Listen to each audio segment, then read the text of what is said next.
Sa bawat silid-aralan, may pangarap na humihingi ng pagkakataon. Ngunit, paano kung ang daan patungo sa magandang kinabukasan ay nababalot ng katiwalian? Sa mga paaralan kung saan dapat nagmumula ang pag-asa. Unti-unting humihina ang sigla dahil sa isang salot na hindi agad nakikita. Korupsyon. Hindi ito laging pera ang nawawala. Minsan, ang ninanakaw ay pagkakataon, seguridad at kinabukasan.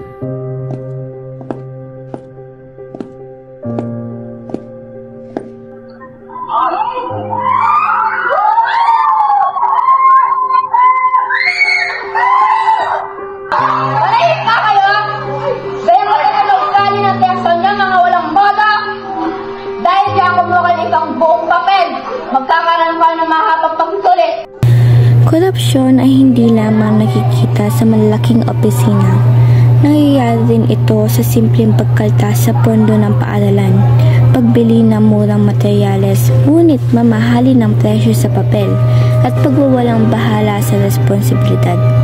Kapag ang dapat maayos na silid-aralan ay hindi napapaayos, kapag ang pondo para sa libro ay hindi dumarating, may nawawalang katotohanan.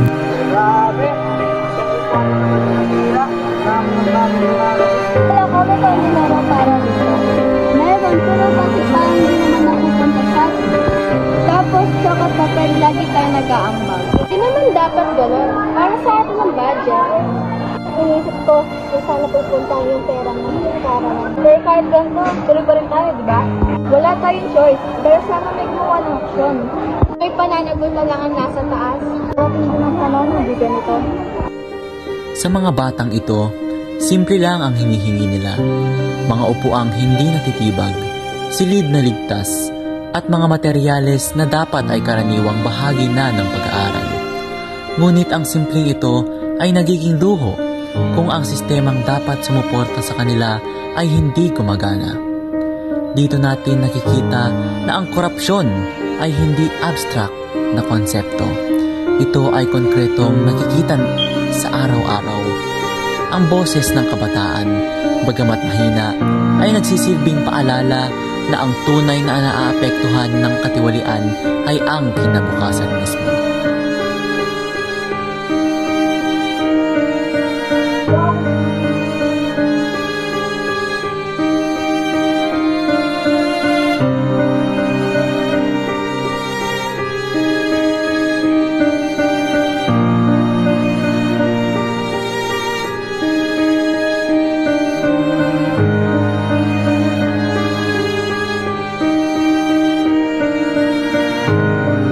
Sa bawat gurong naglalaan ng sariling pera, oras at lakas, may kwento ng sakripisyo.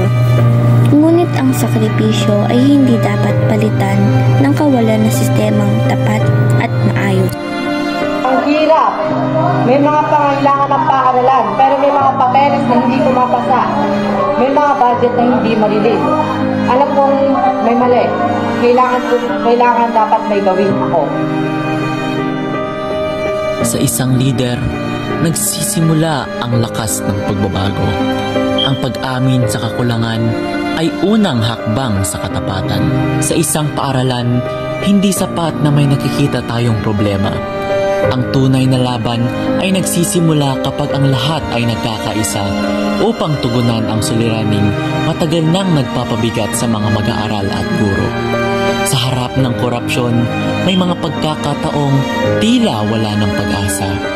Ngunit dito pumapasok ang pinakamahalagang sandali, ang pagtindig ng sama-sama. Kapag ang mga estudyante ay natutong maging mapanuri, natutong magtanong, at natutong umunawa na may mga bagay na dapat nilang ipaglaban, nabubuo ang isang henerasyong hindi madaling malinlang. Sila ang magiging boses ng katotohanan. Mga batang unti-unting natutong pahalagahan ang integridad. At sa kanilang murang pag-iisip, nagsisimula ang bagong pananaw sa kung ano ang makatarungan at nararapat. Ngunit, higit sa lahat, ang pinakamahalaga ay ang pag-unawa na hindi kayang lutasin ng isang tao lang ang korupsyon. Hindi ito natatapos sa isang pulong o sa isang pangakong isusulat sa papel. Ito ay patuloy na proseso ng pagwawasto, pag-aaral, pag-usisa at pagharap sa katotohanan. Minsan mahirap, minsan mabigat, ngunit ang bawat hakbang, gaano man kaliit, ay nagiging daan patungo sa mas ligtas, mas makatarungan at mas makabuluhang kapaligiran para sa mga kabataan. Sa bawat araw na may estudyanteng tumutulong mag-ayos, sa bawat gurong nagkukusa, sa bawat magulang na nagmamasid, at sa bawat leader na nagpapakita ng katapatan, unti-unting lumalakas ang pader laban sa katiwalian. Hindi perpekto, ngunit sapat upang simulan ang pagbabago. At sa munting mundong ito, ang ating paaralan, nagsisimula ang paghulma ng isang lipunang marunong magtuwid, marunong manindigan, at marunong magtanggol sa kung ano ang tama. Kapag sama-samang kumilos ang estudyante, guro, magulang, at pamunuan, unti-unting lumilinaw ang direksyon. Hindi agarang mawawala ang korupsyon, ngunit nababawasan ito sa bawat taong pumipili ng katapatan at pananagutan.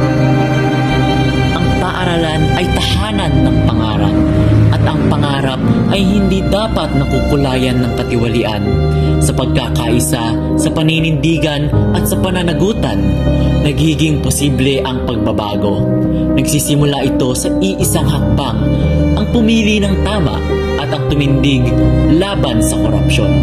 Sa pagtatapos ng dokumentaryong ito, isang katotohanan ang mananatili.